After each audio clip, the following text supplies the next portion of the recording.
감사합니다. 하나님, 말씀으로 힘없게 하시고 기도로 주님의 뜻을 분별하게 하셔서 어떤 하루의 삶에 주어져도 주의 기쁨과 영광 되게 하여 주시옵소서.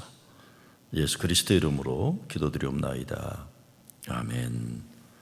9월 4일 토요일 말씀 디모데전서 6장 3절에서 12절입니다. 누구든지 다른 교훈을 하며 바른 말 곧 우리 주 예수 그리스도의 말씀과 경건에 관한 교훈을 따르지 아니하면 그는 교만하여 아무것도 알지 못하고 변론과 언쟁을 좋아하는 자니 이로써 투기와 분쟁과 비방과 악한 생각이 나며 마음이 부패하여지고 진리를 잃어버려 경건을 이익의 방도로 생각하는 자들의 다툼이 일어나느니라. 그러나 자족하는 마음이 있으면 경건은 큰 이익이 되느니라. 우리가 세상에 아무것도 가지고 온 것이 없음에 또한 아무것도 가지고 가지 못하리니 우리가 먹을 것과 입을 것이 있은즉 족한 줄로 알 것이니라. 부하려는 자들은 시험과 올무와 여러 가지 어리석고 해로운 욕심에 떨어지나니 곧 사람으로 파멸과 멸망에 빠지게 하는 것이라. 돈을 사랑함이 일만하게 뿌리가 되나니 이것을 탐내는 자들은 미혹을 받아 미움에서 떠나 많은 근심으로서 자기를 찔렀도다. 오직 너 하나님의 사람아, 이것들을 피하고 의와 경건과 믿음과 사랑과 인내와 온유를 따르며 믿음의 선한 싸움을 싸우라. 영생을 취하라. 이를 위하여 내가 부르심을 받았고 많은 증인 앞에서 선한 증언을 하였도다. 오늘 11절의 말씀 보면 너 하나님의 사람아, 너 하나님의 사람아 그랬어요. 그러면서 피할 것과 따를 것을 바울은 디모데에게 가리키고 있는 것이죠. 얼마나 아름다운 모습인지 몰라요. 영적인 스승, 영적인 아비죠. 영적인 자녀, 제자죠. 너 하나님의 사람아. 이런 건 피해라. 또 이거는 지키라는 거죠. 어떻게 보면 교회의 하나님 사람됨의 중요성, 참 하나님 사람됨의 중요성. 저 사람은 정말 하나님의 사람이다. 저 사람은 정말 예수의 사람이다. 이런 것이죠. 그런데 그렇게 돼야 되는데 어떻게 돼요? 어디에 나오는 겁니까? 교회에 와서 이익의 방도로 생각하는 자들의 다툼이 일어난다는 거예요. 그런데 교회에 이 경건조차도 이익의 수단으로 돈의 욕심이 교회에 있다 이런 것이죠. 그래서 예수에 대한 바른 가르침을 해야 된다. 디모데에게 다른 교훈에 빠지지 않게 하라. 저는 목회하면서 가장 답답한 게 예수님이 말씀하신 사복음서가 있고 신약성경이 있고 구약이 있고 특별히 예수님이 말씀하신 가르침만 제대로 따르기도 참 힘든데 여기에 집중을 안 하고 쓸데없는 거 많이들 관심이 많아요. 그건 딴 데서 다 잘하잖아요. 저도 젊었을 때 주로 그랬지만 시사성 있는 설교하려고 그러고 별로 알지도 못하면서 정치, 사회, 문화 얘기 너무 많이 정답을 주려고 그러고 우리 예수 믿는 거에 집중해야 되는데 다른 교훈들에 너무 빠져 있을 때가 있어요. 다른 교훈들에 그러지 말아라. 결국 뭡니까? 하나님의 마음, 경건은 그거예요. 하나님의 뜻, 하나님의 사랑, 은혜 여기에 집중하라는 거죠. 예수의 말씀과 여기에 집중하는 거예요. 그래서 교회에서 가장 조심해야 되는 게 뭡니까? 4절이에요. 그는 교만하여 아무것도 알지 못하고 변론과 언쟁을 좋아하는 자니 이로써 투기와 분쟁과 비방과 악한 생각이 나며 쓸데없는 말로 이렇게 토론 좋아하고 언쟁 좋아하고 제가 보니까 그것도 참 신기한 분이에요. 교회 좀 시끄러우면 해피한 분들이 있으세요. 이렇게 자꾸 시끄럽게 말을 만들 별거 아닌데 나중에 뭐가 문제인지도 몰라요. 이렇게 시끄러운 걸 좋아하면서 자기의 역할을 자꾸 부각하려는 사람들이 있더라고요. 제가 저 사람 좀 위험한 사람이다 생각하는 게 있어요. 어떤 일이 있으면 잘 분석하고 설명해서 풀어가질 않고 막 문제를 복잡하게 만들고 이편 저편에 각양각색의 소문과 이거로 또 더 아무도 손을 댈 수 없게 만드는데 문제가 있으면 신나는 사람들 진짜 위험한 사람들입니다. 투기와 분쟁과 비방과 악한 생각에 빠져 있다 이런 것이죠. 그러면서 5절 말씀이에요. 마음이 부패해지고 진리를 잃어버려 경건을 이익의 방도로 생각하는 자들의 다툼이 일어나느니라. 이렇게까지 되면 불행하죠, 교회가요. 이렇게까지는 불행해요. 저는 지금 우리 교단의 문제들도 보면요, 이거 5절 말씀 신경 정말 뼈 아프게 깨달아야 된다고 봐요. 마음이 부패해지고 진리를 잃어버려 경건을 이익의 방도로 생각하는 자들의 다툼이 일어난다. 성경 가지고 뭐 예수님의 사랑, 예수님의 정의 얘기하지만 이게 내용적으로 보면 정치적인 이익의 방도 싸움들이에요. 이거 뭐 하려고 그러는지 모르겠어요. 이거 뭐 하려고 그러는지 모르겠어요. 지금 뭐 우리 교회도 보니까 말도 안 되는 사람들이 있더라고요. 이게 교회 재산이 어마어마하게 했는데 뭐 담임 목사가 이 재산 가지고 나가서 자기 거에 그게 어떻게 가능합니까? 교회를 너무 우습게 여기는 것 같아요. 그런 말도 안 되는 소리들 하죠. 근데 문제는 교인들이 헌신하고 기도하고 피땀 흘려서 교회 예배당이고 있는데 이거를 이익의 방도로 생각하는 거예요. 여러분, 예배당 아무리 비싸면 뭐합니까? 여기에서 성령이 떠나버리면 무슨 소용이 있어요? 성령의 촛대를 하나님 옮겨버리시면 건물 가지고 뭐 하겠어요, 교단이? 교회는 또 뭐 할 거고요. 하나님이 우리로 하여금 예배 잘 드리고 예수 잘 믿도록 허락하신 이 귀한 우리 믿음의 선조들이 우리에게 물려주고 천국 가고 여러분들이 헌신하고 하면서 지켜냈던 이 교회를 이익의 방도로 생각하는 건 참 불행해지는 현실이에요. 왜 이렇게까지 됐냐 하는 것이죠. 그러지 말고 어떻게 해야 돼요? 6절 7절이에요 6절 7절이에요 그러나 자족하는 마음이 있으면 경건은 큰 이익이 되느니라. 자족하는 마음, 사도 바울이 얘기하는 자족의 비결이죠. 7절, 우리가 세상에 아무것도 가지고 온 것이 없음에 또한 아무것도 가지고 가지 못하리니 우리가 먹을 것과 입을 것이 있는데 족한 줄 알 것이니라.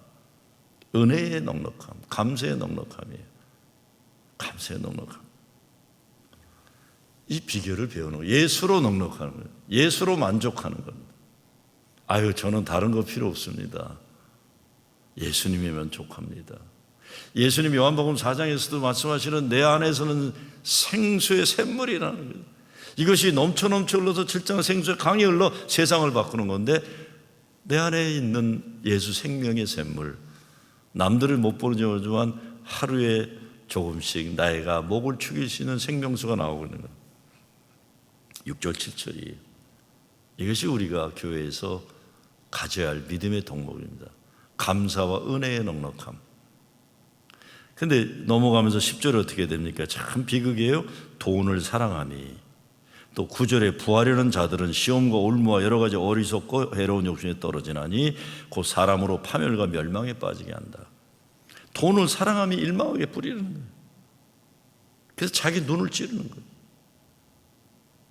여러분, 이거 진짜 조심해야 돼요. 저는 코로나가 우리에게 준 선물 가운데 하나가 헌금이 이게 뭐 처음에는 괜찮다 하지만 1년 반 지나 2년 되니까 헌금이 얼마나 어려워요.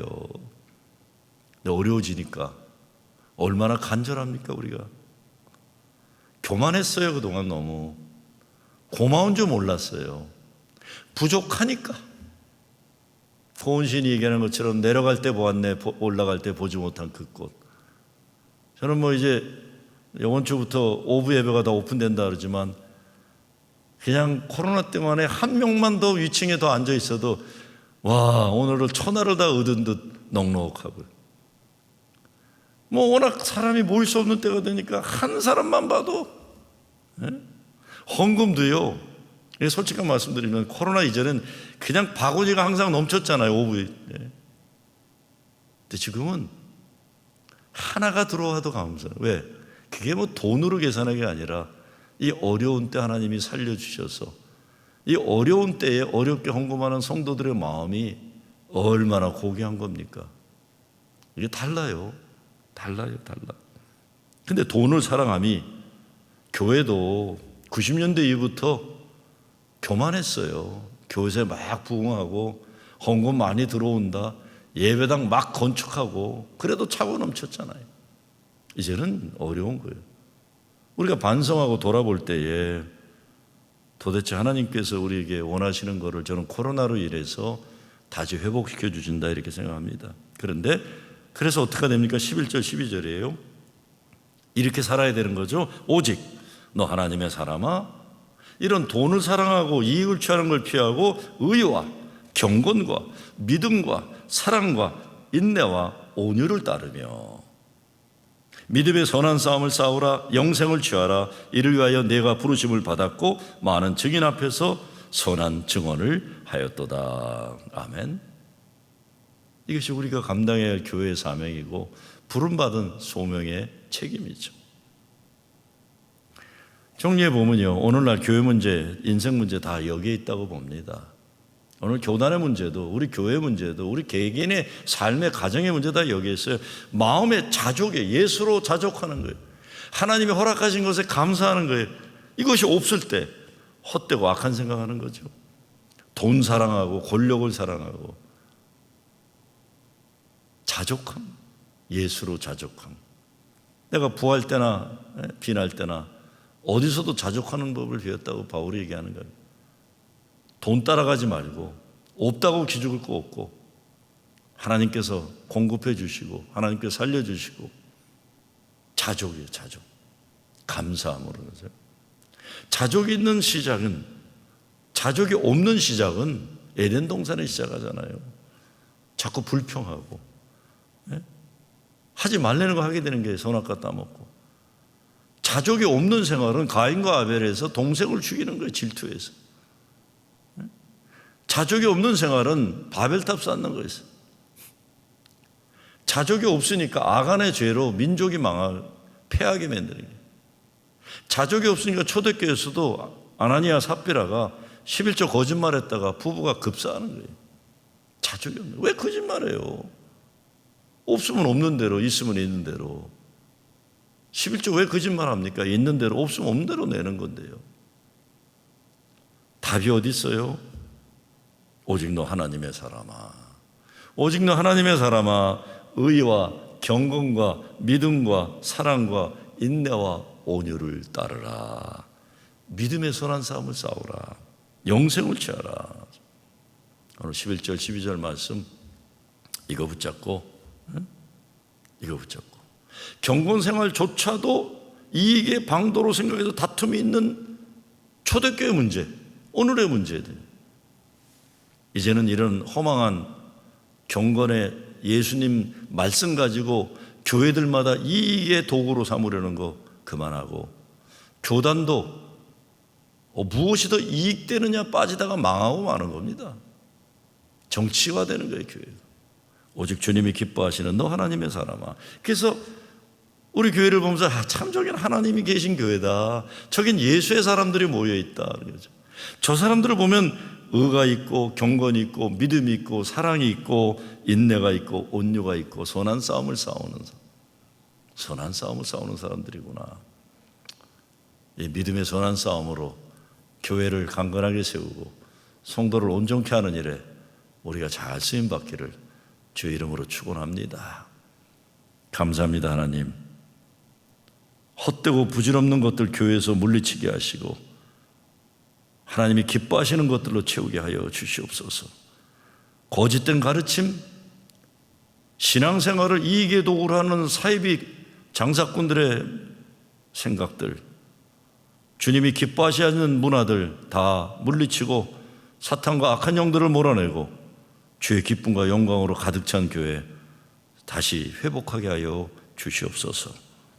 감사하며 예수 그리스도의 이름으로 기도드리옵나이다. 아멘.